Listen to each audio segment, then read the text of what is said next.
Shalom jemaat Tuhan, kita bertemu kembali dalam Renungan Tengah Minggu pada hari ini, hari Kamis tanggal 20 Januari tahun 2022. Jemaat Tuhan, kita patut menaikkan puji dan syukur bahwa sampai detik ini kita masih diberikan kekuatan oleh Tuhan untuk kita bersama-sama merenungkan firman Tuhan, belajar firman Tuhan, bahkan kita akan memahami dasar teologis Yesus datang ke dunia, supaya kita beriman sebagai orang Kristen memiliki pemahaman, dan pemahaman itulah yang menolong kita untuk semakin kuat dalam melangkah, dalam menghadapi pergumulan hidup dan tantangan kehidupan yang harus kita jalani. Jemaat yang dikasihi Tuhan Yesus Kristus, mengawali renungan kita pada hari ini, mari kita akan memulainya dengan kita mengambil sikap saat teduh sejenak untuk menghadap Tuhan.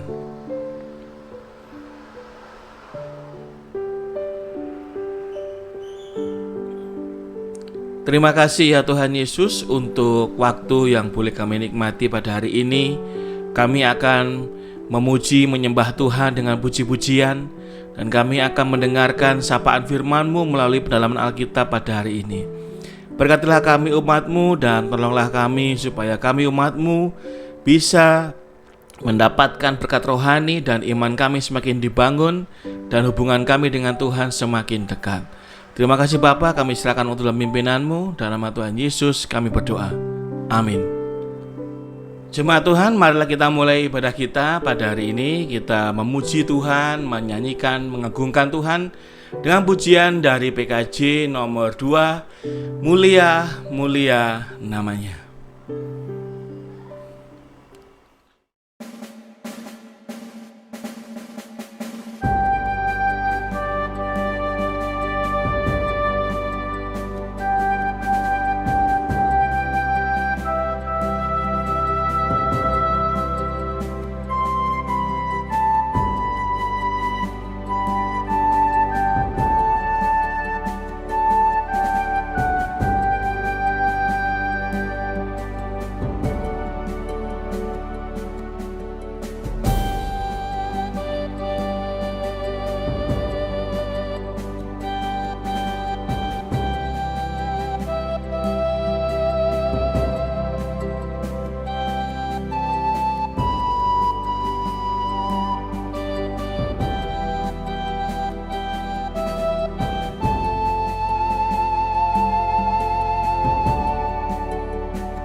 Jemaat yang dikasihi Tuhan Yesus Kristus, marilah kita membuka Alkitab kita pada hari ini yang terambil dalam Yohanes pasal 10 ayat 28 dan pasal 14 ayat 6. Ya, sekali lagi Yohanes pasal 10 ayat 28 dan pasal 14 ayat 6. Oke, biarkan Alkitab terbuka dan ditandain. Mari kita berdoa mohon pimpinan Tuhan agar kita diberkati oleh firman Tuhan pada hari ini. Mari kita satu dalam doa.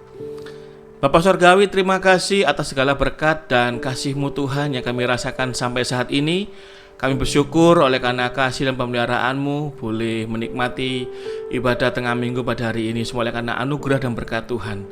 Ya Tuhan Yesus Kristus, pada hari ini kami akan memulai membaca dan merenungkan firman Tuhan dan mendalaminya. Berkatilah Tuhan dan biarlah Roh Kudus bekerja dalam hati kami untuk memberikan kami pemahaman pengertian supaya firman yang didalami hari ini bisa kami pahami dan mengerti dengan baik sehingga kami boleh meresapi arti kedatangan-Mu ya ke dunia ini Bapa untuk menyelamatkan kami manusia dari kutuk dosa.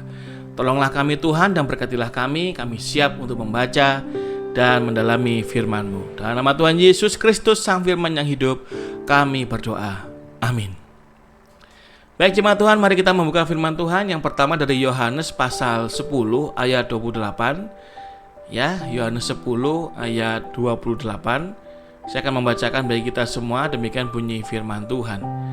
Dan aku memberikan hidup yang kekal kepada mereka, dan mereka pasti tidak akan binasa sampai selama-lamanya, dan seorang pun tidak akan merebut mereka dari tanganku. Kemudian Yohanes 14 ayat yang ke-6, kita membacanya. Kata Yesus kepadanya, akulah jalan dan kebenaran dan hidup. Tidak ada seorang pun yang datang kepada Bapa kalau tidak melalui aku. Yang demikianlah bacaan firman Tuhan. Yang berbahagia adalah kita semua yang telah membaca, merenungkan firman Tuhan, dan tentunya menyimpan, memelihara dalam kehidupan kita hari lepas ke sehari. Haleluya.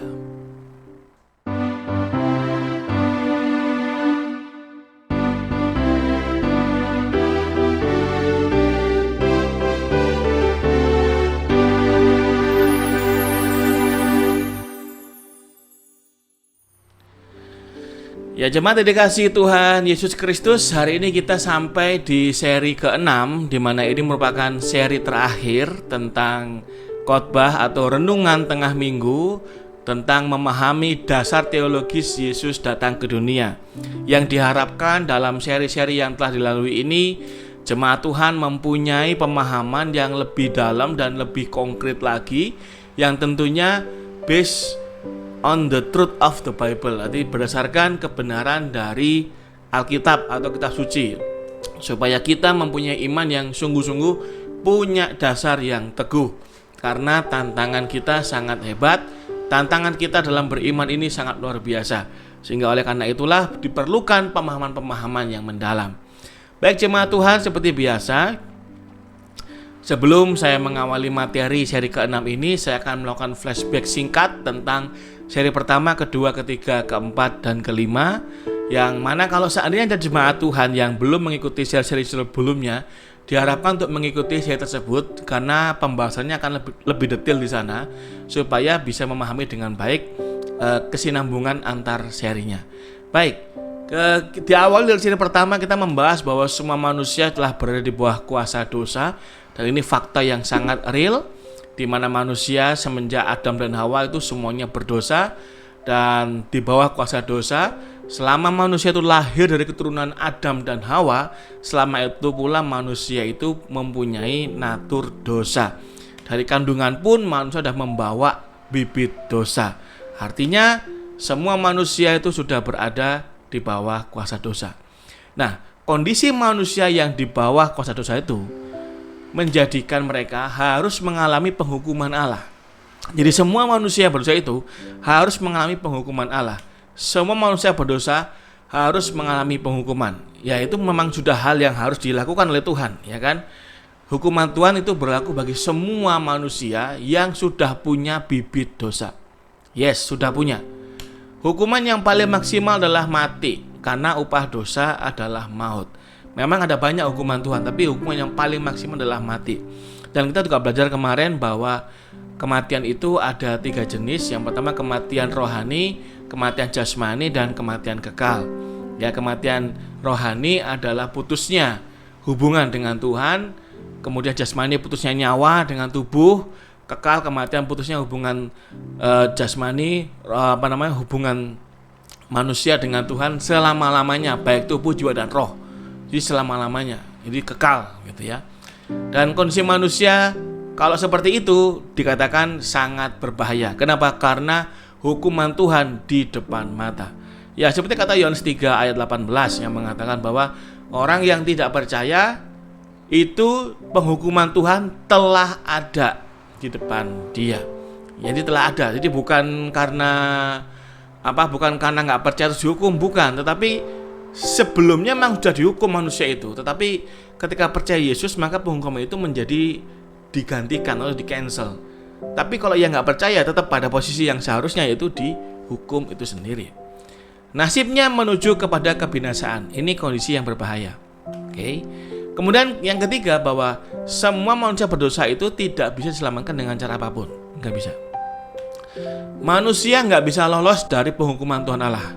Jadi manusia di dunia ini tidak ada yang bisa lolos dari penghakiman Tuhan. Tidak ada, satu pun tidak ada gitu ya. Manusia nggak bisa diselamatkan dengan cara apapun. Perbuatan baik juga nggak bisa membuat dia lolos dari penghukuman Tuhan. Berhenti berdosa juga sama, tidak bisa membuat dia lolos dari penghukuman Tuhan. Ya, kenapa? Karena kitab suci melihat, kitab suci menganggap bahwa dosa itu sebagai hutang. Ya, hutang. Kita sudah bahas kemarin bahwa banyak ayat yang menegaskan bahwa benar dosa itu adalah sebuah hutang kepada darah daging. Manusia dalam kondisi bahaya, dalam kebinasaan, dan oleh karena kondisi yang berbahaya itulah manusia kondisinya butuh juru selamat. Artinya jemaat Tuhan, tidak ada satupun orang di dunia ini yang tidak butuh juru selamat. Nggak ada. Semua manusia di dunia ini butuh juru selamat. Jadi manusia butuh juru selamat agar selamat. Selamat dari apa? Selamat dari kondisi bahaya, yaitu penghukuman Tuhan yang sudah ada di depan mata. Oleh karena itulah yang keempat, dibutuhkan juru selamat bagi seorang manusia. Dan ternyata juru selamat ini bukan sembarang juru selamat gitu jemaat Tuhannya. Ya, mengingat kondisi manusia dalam bahaya, kebinasaan, dan tak terhindarkan dari penghukuman Tuhan Allah yang terjadi di depan, dan karena kasih-Nya yang besar, maka Allah menjadi manusia untuk membayar semua hutang dosa manusia agar manusia terselamatkan. Ya, jadi juru selamat ini harus manusia karena targetnya manusia, dan dia harus tidak boleh ada dosa. Oh, ini menarik. Sementara semua manusia di dunia ini sekalipun belum berbuat dosa, tetapi bibit dosa sudah dibawa karena lahir dari keturunan Adam dan Hawa. Yaitu artinya di dunia ini tidak ada manusia satupun yang tanpa dosa yang layak untuk menjadi juru selamat. Gak ada. Kalau kita ke surga, kita ketemu Allah yang tanpa dosa, tapi sayangnya dia bukan manusia, tapi dia Allah. Sehingga itulah kenapa Allah menjadi manusia. Allah menjadi manusia bukan seperti nasi menjadi bubur, tidak, tapi ada unsur ditambahkan dalam diri Allah. Allah tetap sejati, ketambahan unsur manusia. Jadi Allah menjadi manusia karena apa? Karena kasih-Nya yang besar. Tuhan gak mau manusia binasa, sehingga Tuhan menjadi manusia. Dan juru selamat yang dimaksudkan dengan dua syarat tadi terpenuhi di dalam diri Yesus Kristus. Oleh karena itulah Yesus Kristus itu adalah satu-satunya juru selamat yang disediakan Allah. Yes, hanya Yesus satu-satunya juru selamat dan gak ada yang lain, ya kan? Akulah jalan, kebenaran, dan hidup, dan tidak ada seorang pun yang datang kepada apa? Kecuali melalui aku. Jadi hanya Yesuslah jalan, tidak ada yang lain. Sehingga dikatakan hanya Yesuslah satu-satunya juru selamat yang disediakan Allah. Hanya Yesus yang memenuhi syarat juru selamat. Yes, Yesus manusia, ya, dia manusia sejati, lahir dengan cara dengan cara normal dilahirkan seperti itu, tapi bukan hasil dari hubungan suami istri antara Yusuf dan Maria. Dia adalah suci kudus, ya, karena dia adalah Allah. Yesus adalah Allah sejati sehingga dia kudus. Sehingga manusia ilahi yang kudus ya hanya terpenuhi di dalam Yesus Kristus, dan Yesus adalah korban yang cocok, yang sempurna. Atau dengan kata lain, manusia sejati sehingga tubuh dan darahnya layak untuk dikorbankan. Ya, itu adalah 5 seri yang kita pelajari bersama kemarin tentang apa alasan Yesus datang ke dunia. Jadi kita memahami dari nol dulu, memahami dari kondisi manusia dulu. Nah, setelah kita memahami itu, kita paling tidak jemaat Tuhan dari 5 seri itu kita udah bisa nangkep lah ya, nangkep pesan bahwa luar biasa Tuhan ya. Seandainya Tuhan tidak mempunyai kasih yang besar kepada manusia, kemungkinan besar Tuhan gak mau peduli dengan keselamatan manusia, dan manusia akan dibiarkan saja mati binasa, berjalan apa adanya sesuai dengan natur mereka. Tetapi semua itu tidak terjadi karena kasih-Nya yang besar, sehingga Allah mau menjadi manusia. Nah, baik jemaat Tuhan, ketika Allah jadi manusia dalam diri Yesus Kristus Tuhan, maka kita sekarang akan masuk ke poin yang ke-6. Bagaimana caranya manusia untuk bisa merespon keselamatan yang disediakan oleh Allah melalui juru selamat yang ditentukan Dia, yaitu Yesus Kristus. Ya, poin yang ke-6 ini akan menjadi pembahasan kita yang terakhir, yaitu kita selamat dengan cara beriman kepada Yesus adalah Tuhan. Ya, hanya Dia, Yesus, yang bisa menanggung hukuman itu. Ya, tidak ada manusia di dunia ini yang mampu menanggung 3 hukuman itu. Ya, kemarin kan kita sudah mempelajari kapan ketika Yesus membayar 3 kematian itu. Dan itu hanya Yesus yang bisa menanggungnya, dan manusia nggak mampu untuk menanggung hal itu. Ini adalah jaminan keselamatannya. Kalau kita membaca dalam Kisah Para Rasul pasal 4 ayat 12 dikatakan begini. Dan keselamatan tidak ada di dalam siapapun juga selain di dalam Dia, di dalam Yesus. Sebab di bawah kolong langit ini tidak ada nama lain yang diberikan kepada manusia yang olehnya kita dapat diselamatkan.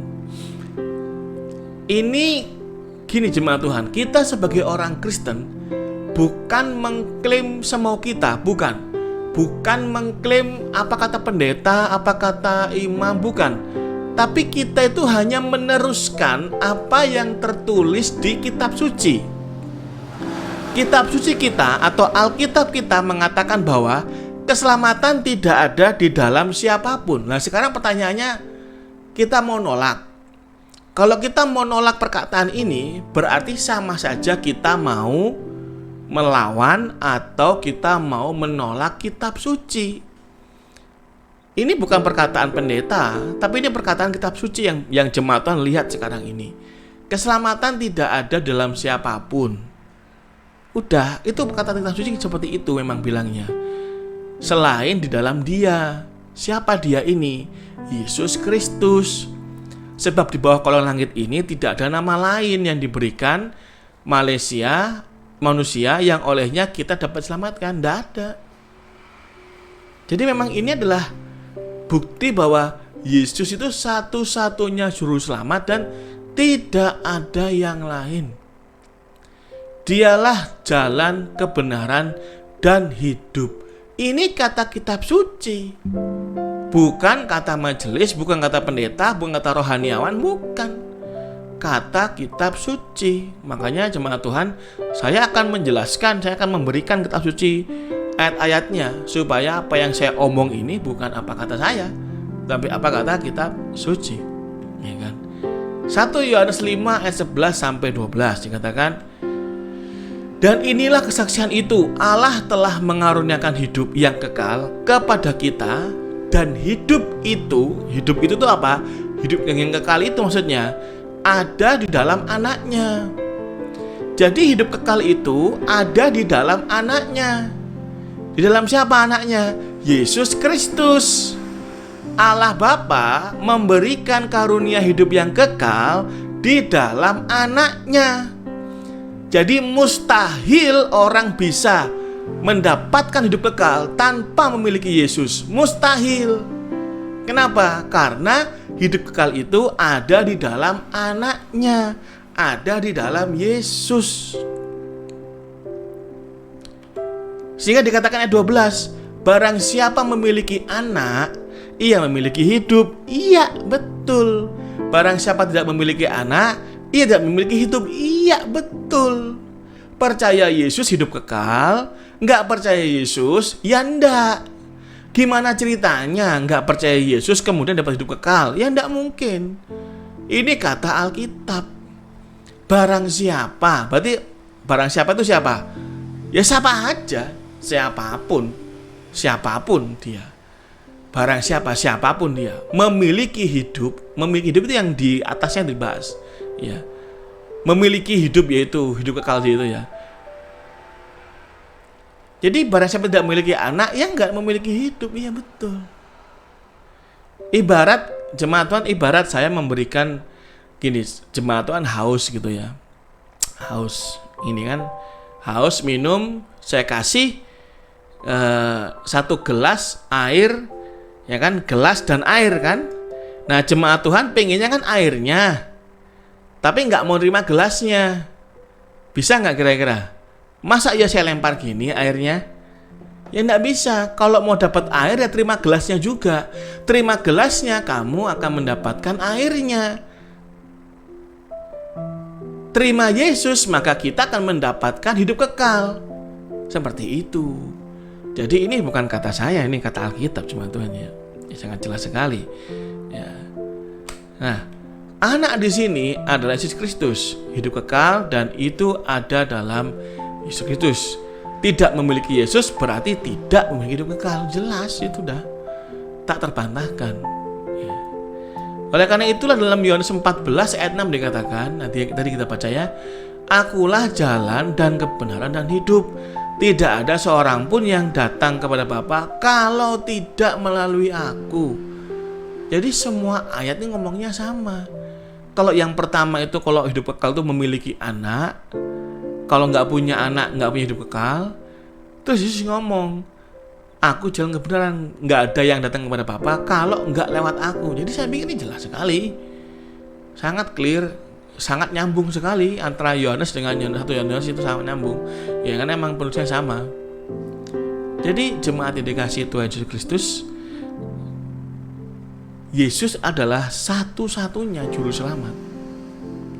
Dengan cara apa? Beriman. Nanti kita akan bahas ya.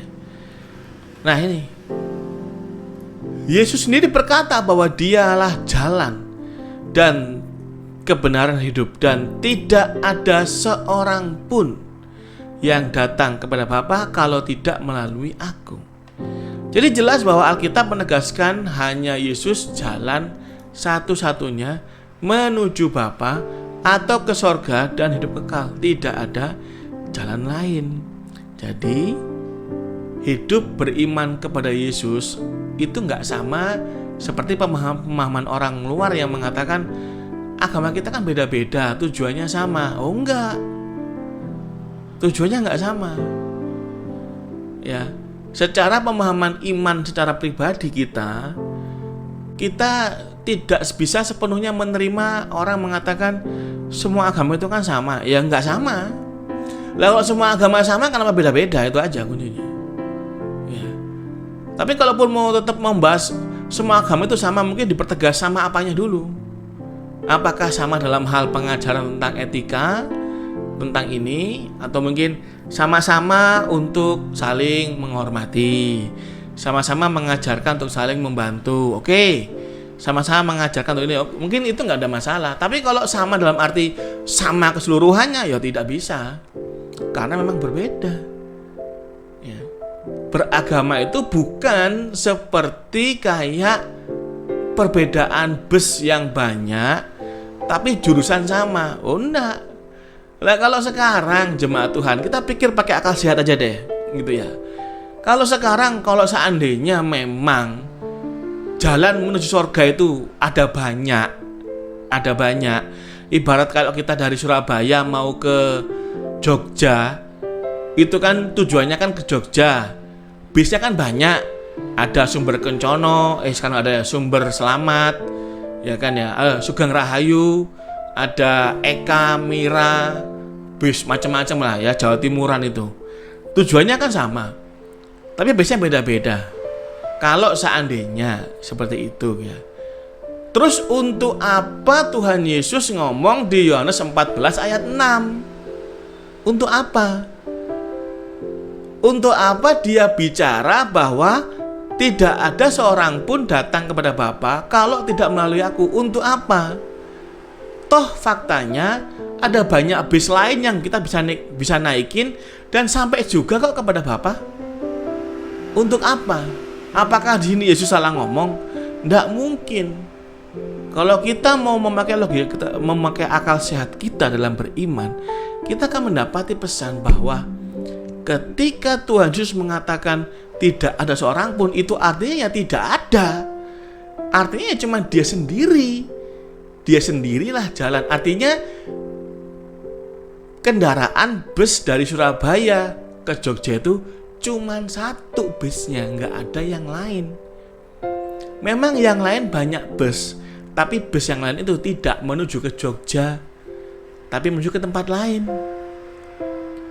Nah, jemaat Tuhan seperti itulah analoginya bagaimana kita memahami tentang keselamatan itu hanya ada di dalam Yesus Kristus. Karena kalau dibilang sama, tujuan sama ya kan, untuk apa dia ngomong seperti ini?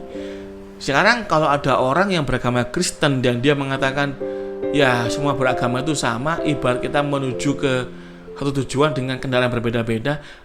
Terus untuk apa Yesus mengatakan tidak seorang pun datang kepada Bapa kalau tidak melalui aku? Untuk apa? Apakah hanya untuk menangnya sendiri? Apakah mungkin jangan-jangan di agama lain ada juga Yesus yang lain seperti ini yang ngomong kayak gini? Wah, kacau ya kan? Kacau jadi Muhammad nanti. Nah, jadi sebaik apapun manusia kalau tidak memiliki Yesus dalam hidupnya, maka kan sudah jelas akan ke neraka akhir hayatnya, karena dia akan dianggap sebagai keturunan Adam berdosa. Ya, betul sekali. Ini adalah konsekuensi logis dari apa yang tadi kita baca. Kan jelas, barang siapa memiliki anak, ia memiliki hidup. Barang siapa tidak memiliki anak, ia tidak memiliki hidup. Saya pikir clear. Jadi kalau kita ngomongin soal keyakinan yang sifatnya ini kan sifatnya kan personal ya. Ya kita nggak bisa menghindari kesimpulan itu. Ini kesimpulan yang tak terhindarkan bahwa orang yang tidak memiliki Yesus ya akhir hayatnya ya akan neraka, penghukuman Tuhan itu udah menjadi. Nah, makanya kalau jemaat Tuhan mengasihi saudara jemaat Tuhan yang belum percaya Yesus, injili dia, kabarkan kabar baik sama dia. Siapa tahu dia nanti bertobat dan percaya Yesus, ya kan? Inilah yang tidak ada dalam ajaran agama lain, yaitu tentang kepastian keselamatan dalam Tuhan Yesus Kristus. Yes, kepastian. Ya karena memang Yesus memberikan kepastian dan jemaat Tuhan harus jemaat Tuhan harus menganalisa ini dengan akal sehat. Secara akal sehat, kalau kita diberikan kepastian, kita seharusnya lebih senang ikut yang pasti. Secara akal sehat ya. Sungguh sangat aneh untuk hal-hal yang sifatnya itu nggak dijamin tapi kita percaya 100%, itu hal yang aneh. Tapi kalau kita mempunyai pemahaman hal yang sifatnya pasti, maka kita akan percaya sama hal tersebut. Itu yang masuk akal, yang benar ya. Kemudian Yohanes 10 ayat 28 mengatakan demikian. Aku memberikan hidup yang kekal kepada mereka dan mereka pasti tidak akan binasa sampai selama-lamanya. Ini yang ngomong siapa? Yang ngomong Yesus. Yesus bilang, aku memberikan hidup yang kekal kepada mereka dan mereka pasti tidak akan binasa sampai selama-lamanya. Ini kan luar biasa. Ini jaminannya dari Yesus sendiri yang bilang. Dan seorang pun tidak akan merebut mereka dari tanganku. Coba lihat. Tidak ada yang bisa merebut kita dari tangan Tuhan Yesus. Yesus kembali mengklaim bahwa dia memberikan hidup yang kekal dan dia menjamin bahwa tidak akan binasa dan tidak ada yang merebut umatnya dari tangannya. Luar biasa jemaat Tuhan. Ya, ini yang harusnya kita imani sebagai orang Kristen dan membuat iman kita semakin teguh dan kokoh berdiri dan tidak tergoyahkan.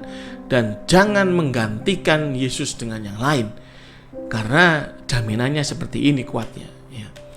Yesus Kristus satu-satunya juru selamat dan tidak ada yang lain. Itulah guarantee salvation of Jesus Christ, jaminan keselamatan dari Tuhan Yesus Kristus. Nah, pertanyaannya, adakah jaminan sepasti itu dari Yesus? Sejauh ini tentu tidaklah ada. Ya, kalaupun ada jelamat, silakan pindah, gitu. Silakan pindah agama. Makanya orang kalau pindah agama itu harusnya itu pindah ke tempat yang lebih baik, dalam arti secara jaminan keselamatannya itu lebih kuat gitu loh. Nah, pindah agama karena kesakit hati, karena uang, jabatan, itu masalah sepele. Tapi kalau pindah agama karena dia menemukan jaminan keselamatan yang lebih hebat dari Yesus, itu hebat. Saya pun juga mau ikut. Kenapa? Karena Yesus kalah soalnya. Tapi kalau tidak ada yang sehebat jaminan yang diberikan oleh Yesus, ya ngapain pindah? Ibarat seperti jemaat Tuhan yang sudah ikut program asuransi dan sudah menjamin, dan kita sudah merasakan profitnya dari asuransi itu. Kemudian ada muncul program asuransi baru yang tidak kita kenal, kita juga belum tahu track recordnya, hanya iming-iming semata, terus kemudian kita pindah ke hal yang tidak pasti. Ya, saya pikir kita harus berpikir dengan masuk akal, dengan akal sehat, supaya tidak salah dalam menentukan jalan hidup. Nah, keselamatan itu hanya diperoleh dengan iman percaya. Loh, kok bisa Pak? Iya, masalahnya yang ngomong itu lagi-lagi bukan pendeta, bukan majelis, bukan dosen, tapi yang ngomong adalah Alkitab sendiri. Yesus sendiri mengatakan, karena begitu besar kasih Allah akan dunia ini sehingga Ia telah mengorbankan Anaknya yang tunggal supaya setiap orang yang percaya. Setiap orang yang percaya kepadanya tidak akan binasa, melainkan beroleh hidup yang kekal. Percaya. Artinya apa? Percaya apa? Percaya atau beriman kepada Yesus Kristus. Setiap orang yang percaya tidak binasa, tapi dapat hidup kekal. Jadi hidup kekal itu hanya untuk mereka yang percaya saja. Jadi iman jemaat Tuhan dan saya itulah yang dilihat. Jika tidak percaya, tentu tidak mendapat hidup yang kekal, alias kebalikan, yaitu binasa. Jadi lagi-lagi konsekuensi logis ini bukan kesimpulan saya, tetapi dari Alkitab yang menegaskan. Ya kan jelas tadi kan dikatakan kalau setiap orang yang percaya kepadanya tidak binasa. Berarti kalau nggak percaya, ya binasa, kan gitu. Beriman yang bagaimana maksudnya atau bagaimana yang dimaksudkan, ya. Nah, dalam Roma 10 ayat 9-10 mengatakan iman, ya, pengakuan iman. Ini tentang iman. Beriman yang seperti apa yang dimaksudkan itu? Ayat 9, sebab jika kamu mengaku dengan mulutmu bahwa Yesus adalah Tuhan dan percaya dalam hatimu bahwa Allah telah membangkitkan Dia dari antara orang mati, maka kamu akan diselamatkan. Karena dengan hati orang percaya dan dibenarkan, dan dengan mulut orang mengaku dan diselamatkan. Jadi jemaat Tuhan mengaku bahwa Yesus adalah Tuhan dan percaya bahwa Yesus bangkit dari kematian, maka kita akan mendapatkan keselamatan.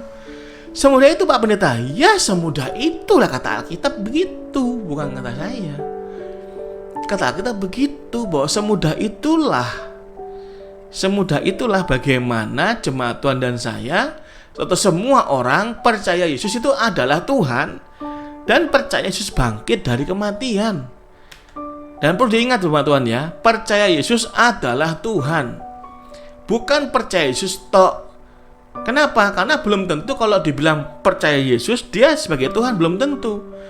Bisa aja dia percaya sebagai nabi. Ya banyak yang aku begitu, tapi ya itu gak menyelamatkan. Ya jelas gak menyelamatkan. Ya, saya percaya Yesus, saya menghormati Yesus, saya menghargai Yesus, tapi sebagai nabi. Lah untuk apa? Gak ada gunanya.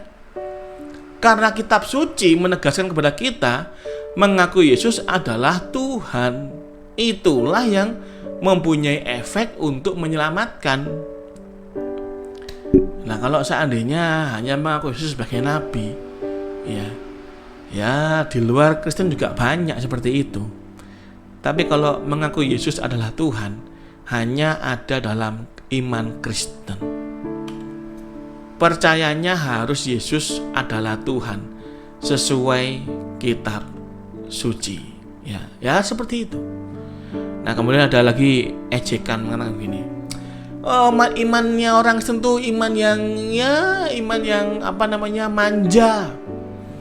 Iman yang manja, selamat dengan cara orang lain, tidak dengan cara diri sendiri, memperjuangkan supaya bisa selamat. Hey. Tunggu dulu. Apakah benar orang Kristen yang hanya beriman untuk selamat kemudian dikatakan orang manja? Tidak. Kenapa kok tidak? Karena untuk selamat itu mustahil manusia bisa mengusahakannya. Kalau jemaat Tuhan mengikuti seri-seri yang sebelumnya, seri 1, seri 2, seri 3, seri 4, jelas bukan? Manusia itu mustahil untuk bisa menyelamatkan diri, untuk bisa menghindarkan diri dari penghukuman Allah. Mustahil. Dan manusia kalau mau selamat butuh juru selamat. Akui saja bahwa kita butuh juru selamat. Kenapa? Karena kita mustahil mengusahakan sendiri untuk selamat. Dan datanglah juru selamat menawarkan keselamatan dengan cara beriman. Kalau kita menolak tawaran itu, kita orang bodoh. Kenapa bodoh? Kita bodoh. Sudah tahu hal yang mustahil kita lakukan, dan orang menawarkan bantuan dan kita bersikeras untuk mengusahakannya dan kita menolak bantuan itu, kita orang bodoh. Merasa mampu padahal zong atau tidak ada apa-apanya. Justru orang Kristen adalah orang yang tahu diri. Orang yang tahu diri. Orang Kristen adalah orang yang tahu diri bahwa dirinya tidak mampu untuk ke sorga, bahwa dirinya tidak mampu untuk menyelamatkan diri dari penghukuman Allah, bahwa dirinya butuh juru selamat, sehingga dia tahu diri, maka dia beriman kepada Yesus yang adalah Tuhan dan juru selamat. Dan itu artinya bukan manja, tapi orang Kristen tahu diri ketidakmampuannya. Jadi jemaat yang dikasihi Tuhan Yesus Kristus, selamat dengan cara beriman itu justru menunjukkan bahwa kita tahu diri, bahwa kita ini tidak mampu untuk mengusahakan keselamatan kecuali Tuhan Yesus yang menolong kita semua. Efesus 2 ayat 8-9 dikatakan begini. Sebab karena kasih karunia kamu diselamatkan oleh iman. Itu bukan hasil usahamu, tapi pemberian Allah. Itu bukan hasil pekerjaanmu. Yang jelas, keselamatan itu pemberian Tuhan, guys. Kita tidak bisa mengusahakan keselamatan. Itu pemberian Tuhan, bukan hasil usaha kita. Oleh karena iman. Jadi keselamatan itu murni pemberian Allah dan hanya lewat iman yang dianugerahkan Allah, sehingga kita bisa beriman dan percaya kepada Yesus adalah Tuhan. Tidak ada usaha manusia untuk bisa selamat. Semua adalah karena kekuatan Tuhan dalam hidup kita. Kebaikan kita adalah buah dari keselamatan. Itu bukan buat jemaat Tuhan ya. Kebaikan adalah buah dari keselamatan yang sudah kita dapatkan secara cuma-cuma oleh Tuhan Yesus. Jadi kita berbuat baik bukan untuk selamat, bukan. Kita berbuat baik karena kita sudah diselamatkan.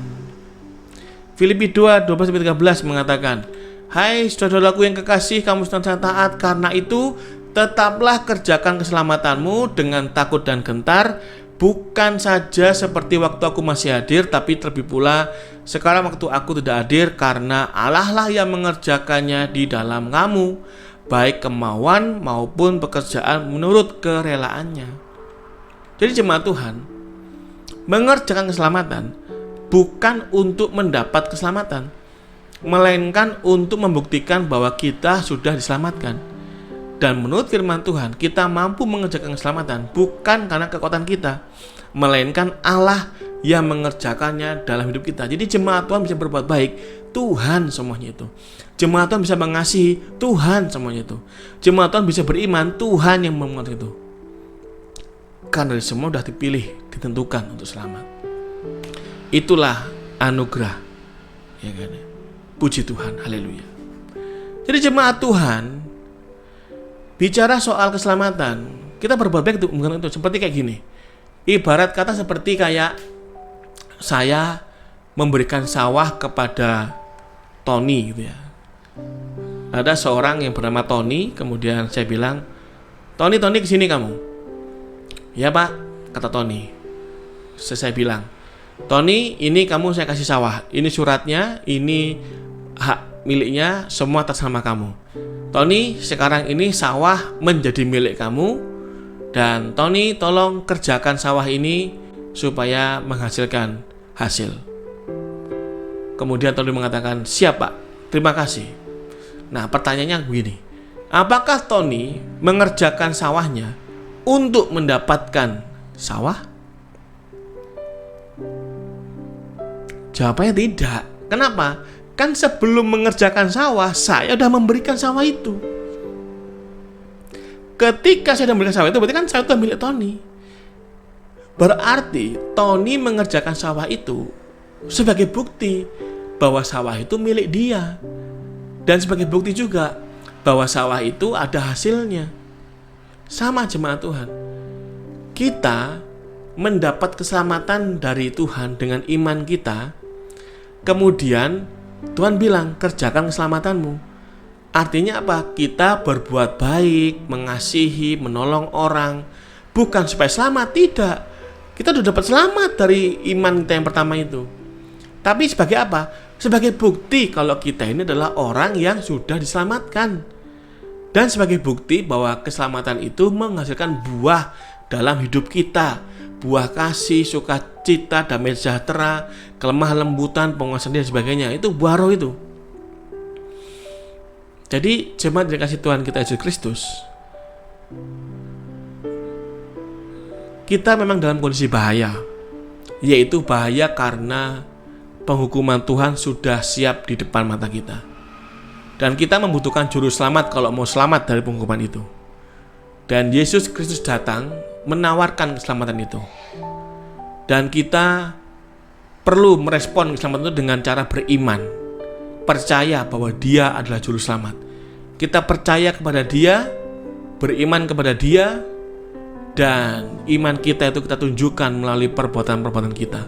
Perbuatan kasih, perbuatan saling menolong, perbuatan sukacita, kebaikan, damai sejahtera, penguasaan diri, kelemah lembutan, kesabaran, dan semuanya itu. Buah roh dengan 9 rasa, itulah yang menjadi wujud nyata yang harusnya muncul dalam hidup kita, karena kita sudah diselamatkan. Jadi jemaat yang kasih Tuhan kita Yesus Kristus, apa kesimpulan materi kita selama 6 seri ini? Kesimpulan materi 6 seri ini yang pertama adalah kita ini manusia berdosa yang sudah pasti tidak bisa membereskan sendiri dosa kita. Ya, sudah pasti. Stop untuk berpikir bahwa kita mampu menyelesaikan masalah dosa kita. Enggak, kita nggak mampu. Stop untuk berpikir bahwa kita mampu untuk membayar dosa-dosa kita. Enggak, kita nggak mampu. Kitab suci sudah menjelaskan bahwa manusia tidak mampu membereskan sendiri dosanya. Bahkan segala perbuatan baik yang kita lakukan, berhenti dari dosa dengan kita bertobat, tidak bisa membereskan dosa-dosa kita. Tidak bisa. Semua itu mustahil, semua itu sudah sia-sia. Dan kondisi manusia yang berdosa adalah siap untuk dihakimi oleh Tuhan Allah menuju kebinasaan. Artinya penghukuman Tuhan sudah di depan mata, tinggal menunggu waktu setiap manusia. Dan itu artinya kondisi manusia sangat berbahaya dan manusia butuh juru selamat supaya bisa terhindar dari kondisi yang membahayakan tersebut. Kita butuh juru selamat yang adalah manusia dan tidak berdosa. Dan itu hanya terpenuhi dalam diri Yesus Kristus. Tidak ada jaminan kekal keselamatan kekal di tempat lain selain di dalam Yesus Kristus Tuhan. Nggak ada. Yesus Kristuslah yang menjamin itu bagi yang percaya kepadanya. Ya. Dan semua jaminan itu tertulis dalam kitab suci yang sudah kita bahas tadi. Bahwa itu jaminan yang tidak tergoyahkan, yang kekal, yang kuat, yang kokoh. Beriman kepada Yesus adalah Tuhan. Ya, ini kuncinya. Bukan nabi, bukan rasul, bukan sebagainya. Tidak. Beriman Yesus adalah Tuhan. Untuk selamat adalah bentuk manusia tahu diri, bukan manja, tahu diri kalau dirinya tidak bisa menyelamatkan diri dari dosa. Sehingga beriman pada Yesus adalah bentuk kita tahu diri, kita butuh juru selamat. Dan yang terakhir, iman juga harus dibuktikan dengan perbuatan sebagai jaminan sudah selamat. Jemaat yang dikasihi Tuhan Yesus Kristus, setelah sekian panjang kita melalui pembelajaran pendalaman Alkitab seri 1, 2, 3, 4, 5 dan yang ke-6 sekarang ini, ya biarlah ini semua boleh menguatkan jemaat Tuhan, boleh meneguhkan jemaat Tuhan, dan semakin membuat kuat imannya dan semakin kokoh mempertahankan Yesus adalah Tuhan dan Juru Selamat sekencang apapun, sekuat apapun pergumulan yang dihadapi. Dan kiranya dengan mempelajari 6 seri ini, jemaat Tuhan semakin diberkati dan semakin kuat dan semakin bisa meresapi betapa Tuhan Yesus itu amat sangat mengasihi kita. Rasakan kasih Tuhan dari apa yang jemaat Tuhan pahami saat ini. Rasakan itu, kasih Tuhan yang begitu luar biasa, yang mau datang ke dunia di kandang yang hina lahirnya, di orang tua yang miskin, tetapi dia datang untuk menyelamatkan manusia, menyelamatkan Bapak Ibu dan saudara dan saya, supaya kita tidak binasa, melainkan beroleh hidup yang kekal. Ingat, mengaku Yesus adalah Tuhan dan bangkit dari antara orang mati, dan dia adalah juru selamat, maka kita akan diselamatkan.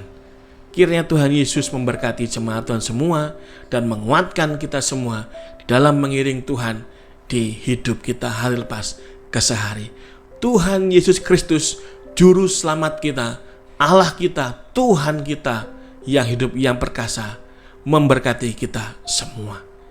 Amin.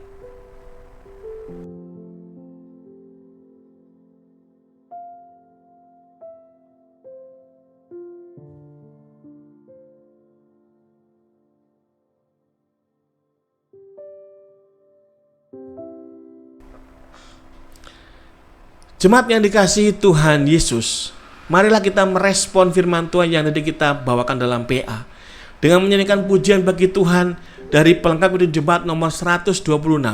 Hanyalah Yesus Juru Selamat.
Jemaat yang dikasihi Tuhan Yesus Kristus, kita akan masuk dalam doa syafaat. Saya akan pimpin dalam doa, dan nanti akan kita akhiri bersama-sama dalam doa Bapa kami. Mari kita satu di dalam doa.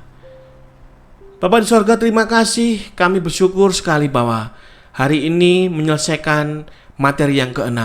Dan ini merupakan seri terakhir dari 6 seri. Bagaimana kami mempelajari tentang apa alasan Tuhan Yesus datang ke dunia ini. Terima kasih Tuhan, Engkau begitu mengasihi kami. Terima kasih Tuhan, kami menyadari kami manusia dalam kondisi bahaya, dalam kondisi yang sedang menuju kebinasaan. Dan terima kasih Tuhan, jikalau Engkau tidak menebus kami, maka musnahlah kami, binasalah kami Tuhan. Terima kasih Tuhan untuk iman yang Engkau anugerahkan sehingga kami bisa beriman dan percaya kepadamu. Dan terima kasih Tuhan, biarlah Engkau bekerja dalam hati kami masing-masing, hidup kami masing-masing, untuk mengerjakan keselamatan sebagai bukti kami telah diselamatkan. Terima kasih Tuhan untuk semuanya ini, dan biarlah apa yang kami pelajari ini bisa kami pahami dengan baik, dan iman kami bertumbuh kuat semakin teguh dalam Yesus. Dan melalui ini semua kami mendapatkan masukan materi untuk bisa memberitakan Injil kepada siapapun yang belum mendengar, kepada siapapun yang belum paham tentang Yesus adalah Tuhan dan Juru Selamat. Terima kasih Saudara, terima kasih, dan biarlah firman-Mu ini terpatri dan mengakar dalam pemahaman kami semua. Jemaat Tuhan, kami juga berdoa pada hari dalam syafaat ini untuk bangsa negara kami.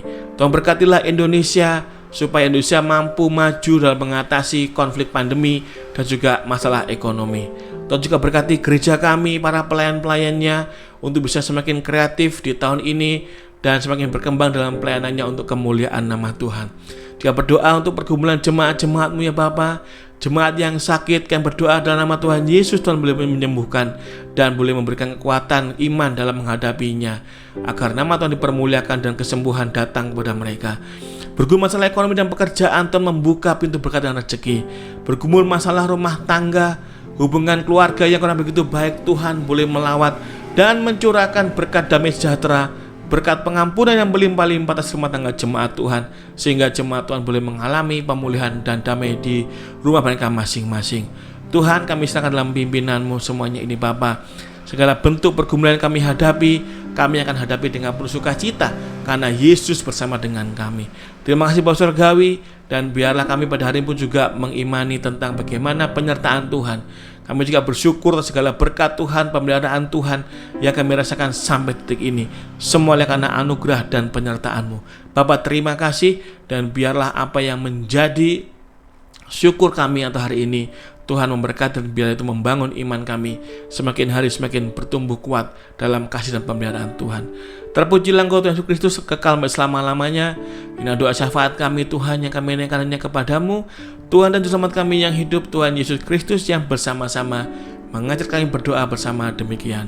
Bapa kami yang di sorga, dikuduskanlah nama-Mu, datanglah kerajaan-Mu, jadilah kehendak-Mu di bumi seperti di sorga. Berikanlah kami pada hari ini makanan kami yang secukupnya, dan ampunilah kami akan kesalahan kami, seperti kami juga mengampuni orang yang bersalah pada kami. Dan janganlah kami dalam pencobaan, tapi lepaskan daripada yang jahat, karena Engkau yang punya kerajaan dan kuasa dan kemuliaan sampai selama-lamanya. Amin. Jemaat yang dikasihi Tuhan Yesus Kristus, kita akan menutup renungan tengah minggu ini dengan memuji Tuhan yang berjudul Terima Kasih Tuhan.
Jemaat Tuhan, supaya kita dimampukan untuk menjadi pelaku-pelaku firman, marilah kita arahkan hati dan pikiran kita pada Tuhan untuk terima berkat Tuhan dalam kehidupan kita hari lepas ke sehari. Arahkan hatimu dan terimalah berkat Tuhan. Tuhan memberkati engkau dan melindungi engkau.